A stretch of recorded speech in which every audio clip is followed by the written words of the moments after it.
Do you want to install Windows 11 without bloatware? If so, then this is the right video for you.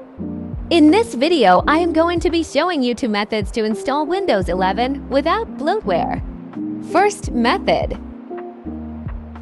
It's extremely simple.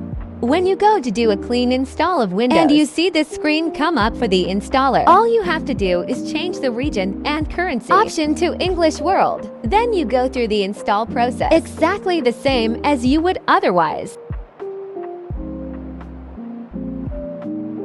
The only thing different you'll notice is you will get an error that says OOB region. That's just because it doesn't know what region you're in. You can just skip that and the installation will continue like usual.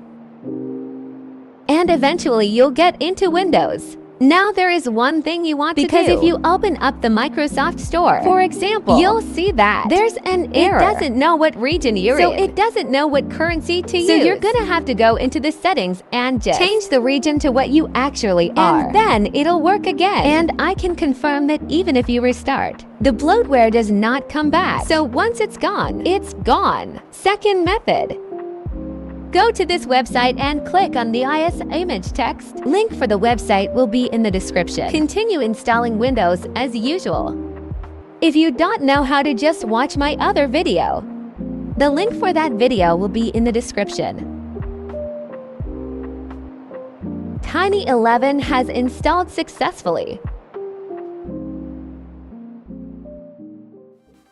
You can see that Tiny 11 uses less than 10 gigabytes. That's it for the video. Thanks for watching. Bye-bye.